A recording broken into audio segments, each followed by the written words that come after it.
Konnichiwa. Ayan, we just landed here sa Kansai International Airport.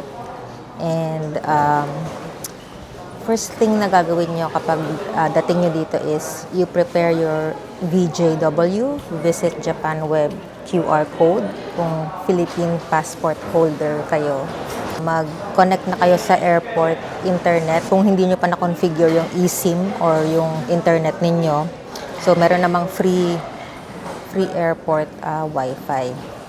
And then, open nyo yung Visit Japan Web. After preparing this, dadaan kayo sa immigration para matatakan yung passport nyo. Doon kayo sa may tao pumila. Dalawa kasi yun eh. Isa kiosk. Yung isa naman yung manual. Yung ikaw may tao. Gagamitin nyo pa ulit tong Visit Japan Web nyo. Huwag nyo muna i-close. So, kunin nyo muna yung mga luggage nyo. And then, may kiosk ulit na makita. Yun yung sa customs declaration. So, you also need to prepare your passport and your QR code. Scan lang ng mga daliri tsaka passport yon. And then, after that, cleared na kayo, may pila palabas, mare-recognize niya kung tapos ka nang mag-scan. Bumili pala tayo ng limousine bus ticket ahead of time via KKday. Meron yung QR code din. Isa-scan natin dun sa machine, dun sa limousine bus na machine. Pakita ko sa inyo mamaya. In exchange for the physical ticket. Merong isa pang way, yung digital na. Kaso parang kailangan pa mag-download ng app. Ayoko na mag-download ng app sa phone ko. So, physical na lang yung kinuha kong option, physical ticket. So, ipapapalit natin tong QR code. So, pinrint ko na para madali nang makuha. And, ang stop ng bus natin is from Kansai Airport, papunta tayo ng Umeda. Andun kasi yung hotel natin. So, nire-record ko to para kay Chanel, ang aking pinsan na same way ang kanyang pagpunta sa hotel. So, sana hindi ka maligaw at hindi ka malito. So, may instruction naman dito in English dun sa voucher ng KKday. And dito natin i-redeem. Sana gumana na natin.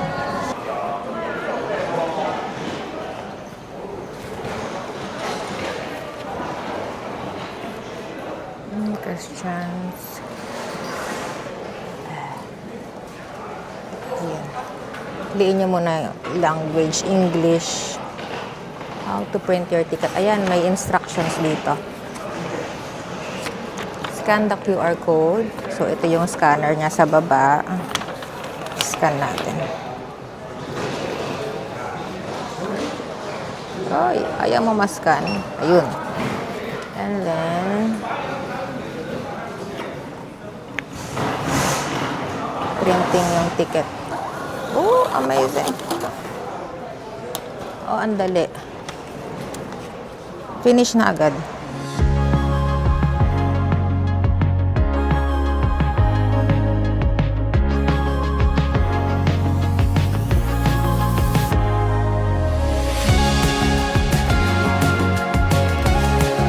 So, limousine buses, ito, 100 meter nakalagay sa may parking area. Ayan, sundan lang natin. Limousine bus.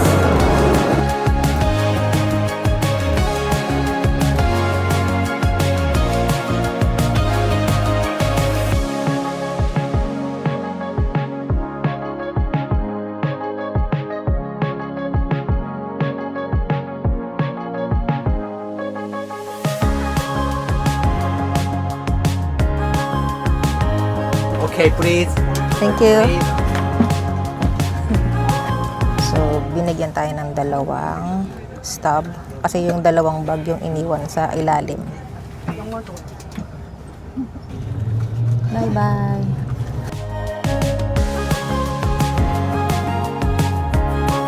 Gabi na. Medyo nataranta ako dun sa driver. Hinahanap niya yung ticket ko. Inilagay ko na sa bag ko. Pinapakita ko yung stub nung bag. So, pakita nyo rin din sa driver yung yung ticket niya mismo. Tapos kukunin niya na. Ayan. See you sa ating hotel. Sa Hotel Hockey Club tayo magstay. 10 minutes walk. Galing dun sa pagbababaan natin. So malayo-layo din. Baka hindi na ako mag-vlog doon. Kasi pag na-navigate tayo. See you later. Chanel, kung nanonood ka, galingan mo Bawal mawala. First time mo pa naman sa Japan. Go fighting.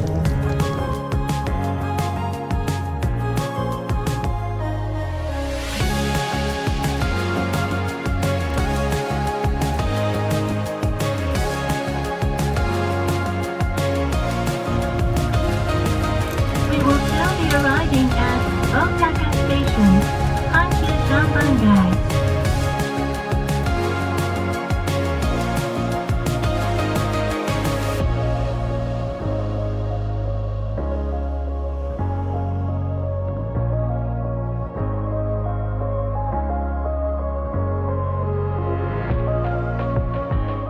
It's Saturday night.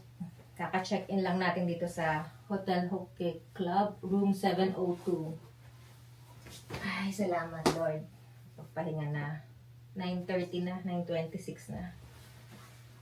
Medyo malayo rin yung yung lakad natin galing dun sa babaan ng bus. Mas nagna-navigate pa tayo habang dala-dala lahat to. Ay, pero we made it. Yan. Bago tayo mag-room tour, share ko lang din. Nakalimutan ko yata sabihin kanina. Di ba nung nandun tayo sa airport, nakaupo tayo dun sa may yung kiosk ng airport bus, yung kinuhaan natin ng ticket, katabi ng wifi. So, habang nandun kayo, try nyo, ayusin na yung SIM card nyo or yung eSIM nyo or pocket wifi kung ano man yung pang-connect nyo sa data. Kasi di ba initially, nag-connect lang tayo sa airport wifi. So, make sure na gumagana na yung data ng cellphone nyo para pagkalabas nyo, nandun na kayo sa loob ng bus, hindi kayo biglang mawalan ng internet. So, baka magkagulatan kayo bigla nawala yung data nyo. So, make sure na meron na kayong internet dun pa lang sa airport. Tapos napansin ko, kaya pala parang iba yung itsura nung airport. Kasi nakapunta na ako dito before. Kasi tayo sa Terminal 2 pala tayo lumapag.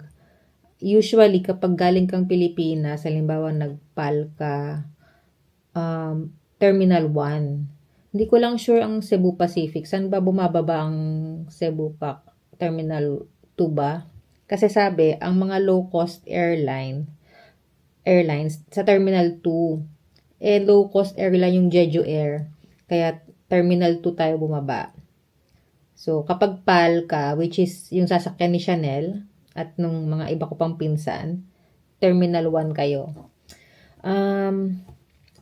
Siguro, almost similar lang din yung process ng nasa Terminal 1. So, follow nyo na lang yung mga signs na makikita nyo doon. Hindi exactly, syempre, yung mga liku-liku ng mga daan, ganyan. Pero, yun. I feeling ko, same naman yung process ng immigration hanggang doon sa pagkuha ng ticket ng bus. Yun. Yan. So, muntik ko na makalimutan ng room tour, no?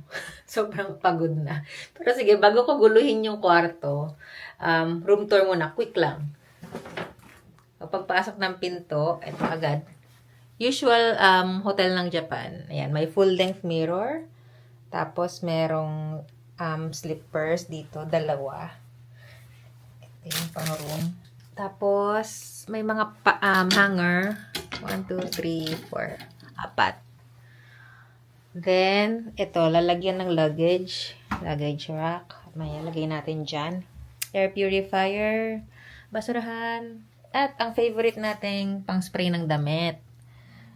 Fabric and air freshener. Ayan. Staple yan sa mga hotel sa Japan.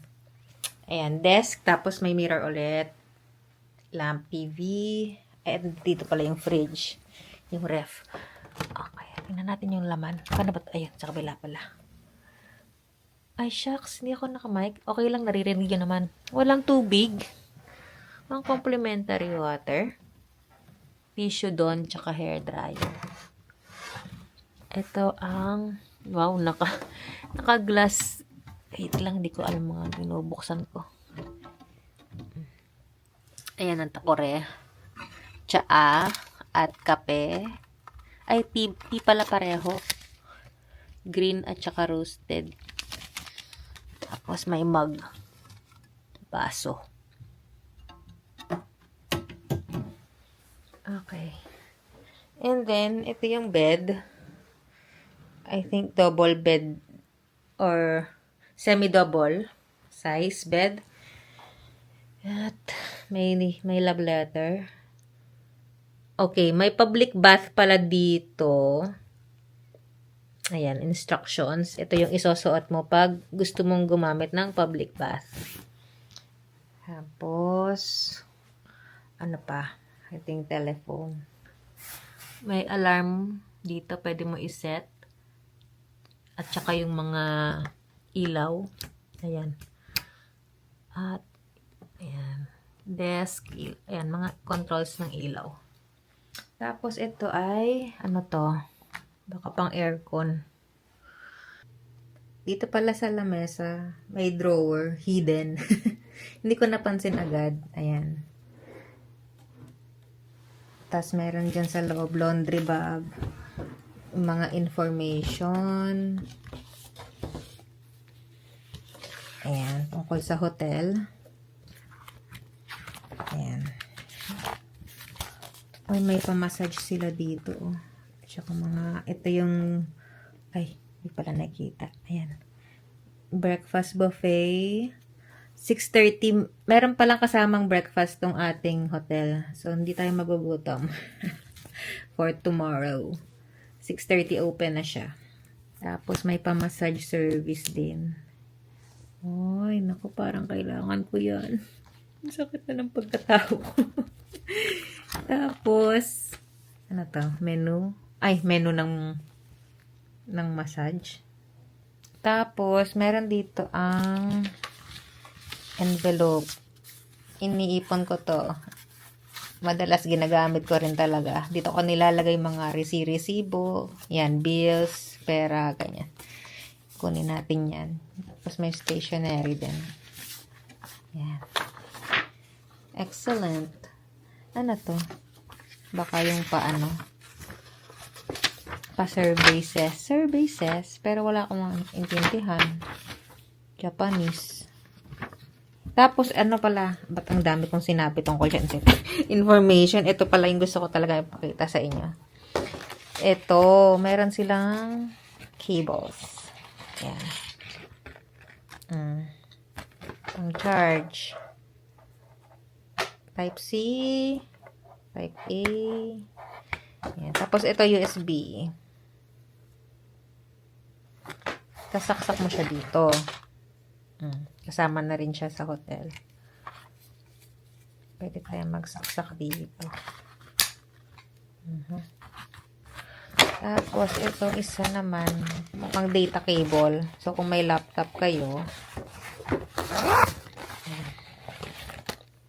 meron din siyang ganyan. Andito yung wifi password.